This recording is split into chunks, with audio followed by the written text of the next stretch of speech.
तो दोस्तों अभी ये सवाल हो सकता है कि ज्योतिबा फुले जी का ऐसा कौन-सा ऐतिहासिक कार्य था जिसके ज़रिए उनको आज भी याद किया जाता है या स्मरण किया जाता है या भारतीय इतिहास में सामाजिक जो उत्थान या सामाजिक कल्याण के क्षेत्र में जो उन्होंने कार्य किया है, जिसके लिए उनका ऐतिहासिक एक योगदान रहा है, तो वो क्या-क्या था वो हम लोग यहाँ पे जान लेते हैं। Similar to the early nationalists, the principal message that he conveyed was concerned with his model of a society free from Brahmanic exploitation. तो इससे पहले उनके उनसे पहले जो भी राष्ट्रवादी नेता थे या लीडर थे या समाज सुधारक थे, तो उन्हीं की जैसा उनका एक सिमिलर मैसेज था। तो जो मुख्य जो मैसेज वो दे दिए उन्होंने दिया था, वो था, वो कौन सा, द मॉडल ऑफ सोसाइटी, एक ऐसा सोसाइटी, ऐसा समाज जो कि ब्राह्मणिक एक्सप्लॉयटेशन, ब्राह्मण वर्ग की शोषण से रहित हो, उससे फ्री हो, ब्राह्मणिक एक्सप्लॉयटेशन से फ्री हो, उससे एक मुक्त, ब्राह्मणिक एक्सप्लॉयटेशन शोषण से मुक्त एक सोसाइटी का वो पुष्टि करते थे। For him, the British rule was a boon in disguise for having struck at the foundation of the caste hegemony of the Brahmins. और इसी संदर्भ में वो कहते हैं जो अंग्रेजी शासन था या ब्रिटिश रूल था, वो एक मतलब एक वरदान के रूप में था, इन डिस्गाइज छुपा हुआ एक वरदान था, क्योंकि वो जो कास्ट सिस्टम, भारत में जो जात पात का जो सिस्टम था, उसी की नींव को हिला के रख दिया था उनकी, और पर्टिकुलरली जो कि ब्राह्मण वर्ग का जो दबदबा था समाज में, उसकी नींव को उन्होंने हिला दिया था ब्रिटिश रूल ने। तो इसीलिए वो ब्रिटिश शासन को एक वरदान के रूप में मानते हैं। Presumably, because of the dimension of the foreign rule, Phule appear to have underplayed the exploitative nature of colonialism. और इसी संदर्भ में देख के जो फॉरेन रूल, जो ब्रिटिश शासन की इसी मतलब योगदान की वजह से उनका जो एक्सप्लोइट नेचर था, कॉलोनिज्म जो आपका उपनिवेशी जो शासन था, उसकी जो भारत को जो लूटने वाला या एक्सप्लोइट करने वाला जो नेचर था, उसको उन्होंने अपमाना कर दिया था,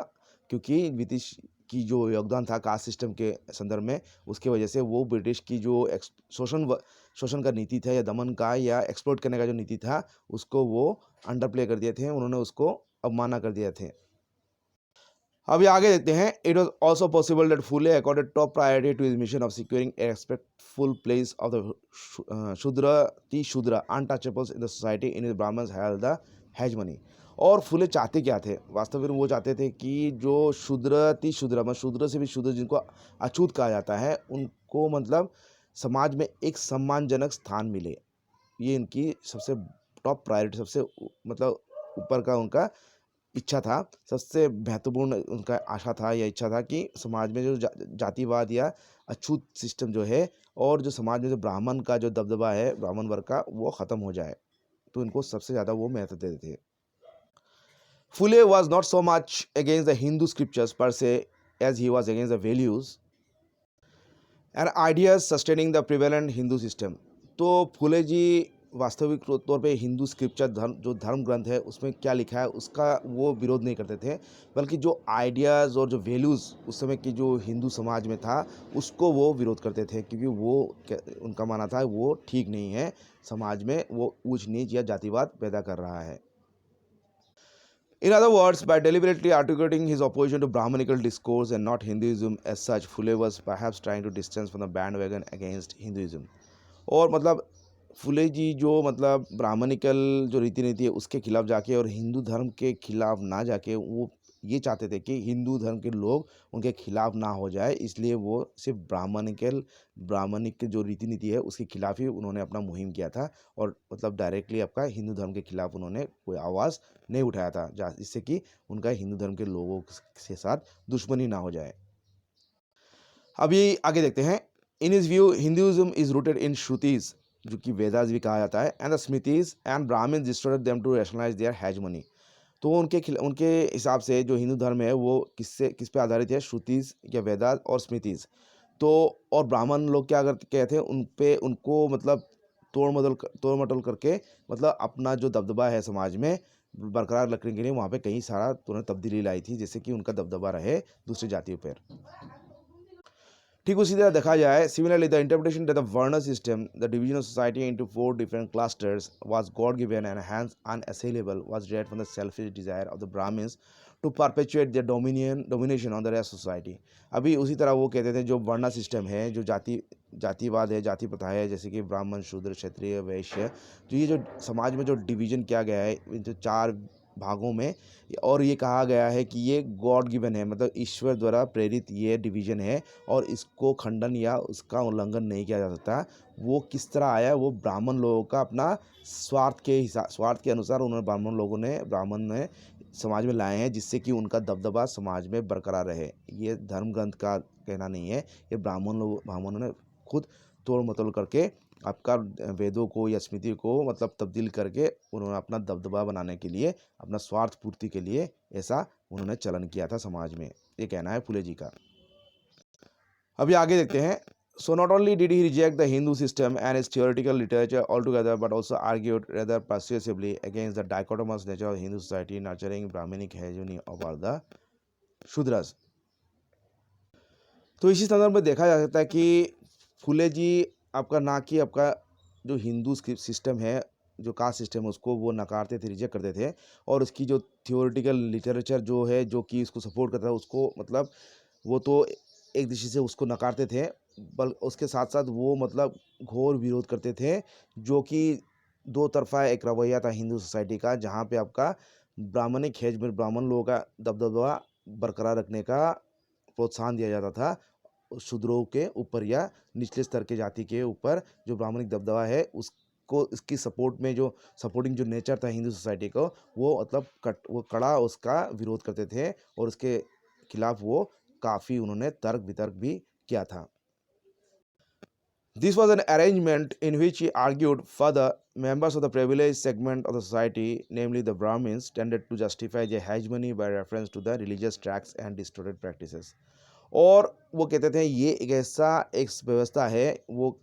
जहाँ पे आपका जो समाज के उच्च स्तर के जो तबके के लोग हैं, जैसे ब्राह्मण्स हो गए या जो उच्च जाति के लोग हो गए हैं, वो मतलब आप उनका जो दबदबा है उसको जस्टिफाई करते थे, उसको सही करा देते थे। वो धर्म ग्रंथों के आधार पे, धर्म की रीति नीति के आधार पे, जो उन्होंने खुद तोड़ मतोड़ करके उसमें तब्दीली लाके ये उन्होंने किया था। On the basis of his criticism of Hindu theology, he challenged the notion of Avatara as an agency of change when the society was completely demoralized। और हिंदू थियोलॉजी जो आपका धर्म ग्रंथों में कहा गया है कि जब जब समाज में आपका कुरीति या जो बुराई बढ़ जाता है, तब समाज में एक अवतार, भगवान अवतार के रूप में आते हैं, जो समाज में तब्दीली लाते हैं, समाज को पुनरुद्धार करते हैं। तो वो इस तरह का जो थियोलॉजी है उसको वो कड़ी निंदा उसको क्रिटिसाइज करते थे, उसकी निंदा करते थे। In the Hindu conceptualization of Avatara, Phule found another design quoted in a religiously justified, distorted version of good and bad to avoid friction in Hindu society। और ये अवतारा सिस्टम ही ऐसा एक सिस्टम है जो फुले मानते थे कि जो जस्टिफाई करता था आपका बुरा और भला का समाज में, और इससे क्या जो रिलीजियसली जस्टिफाई करता था, मतलब समाज में जातिवाद को वो उत्साह देता था, प्रोत्साहन देता था, और समाज में जिससे कि मतलब हिंदू सोसाइटी में आपका समाज में जैसे कि झगड़ा ना हो, वाद विवाद ना हो, इस ये अवतारा सिस्टम उसको उसी की पुष्टि करता था कि समाज में उच्च स्तर के लोग हैं जो अवतार है भगवान के, और समाज की बुराई को वो देखभाल करते हैं, समाज को बुराई से बचाते हैं। तो इस तरह से वो ब्राह्मणिकल जो कास्ट सिस्टम है उसकी एक सपोर्ट में ये एक थियोरी है, और जिसको उसको वो क्रिटिसाइज करते थे, उसको नकारते थे। Drawn on his mission to create an equitable order striking at the roots of the dichotomous Hindu society, he never reconciled instead the Brahminical gods and beliefs sustaining them। और उनकी जो एक मिशन था, जो कि लक्ष्य था कि एक इक्विटेबल ऑर्डर, समाज में एक समान व्यवस्था का, सबको समान अधिकार वाला एक समाज व्यवस्था वो चाहते थे। और वो जो सिंधु समाज का जो आपका एक दो पक्षीय जो नीति है, डाइकोटोमिक नेचर है, जो कि जातिवाद को प्रोत्साहन देता है, उसके जड़ को वो मतलब हमला कर रहे थे, जड़ को ख़त्म करने का वो चेष्टा कर रहे थे। और वो इसी संदर्भ में never recognise himself Brahmanical gods, जो ब्राह्मण लोग का जो गॉड्स है, उनके बिलीफ सिस्टम है, जो कि समाज में आपका विभक्तिकरण या श्रेणी विभाजन को सपोर्ट करता था, उसको वो बिल्कुल ही सपोर्ट नहीं करते या उसका विरोध करते थे। इसलिए वो ब्राह्मणिकल जो गॉड्स एंड बिलीफ सिस्टम है उसका भी वो कड़ा विरोध करते थे।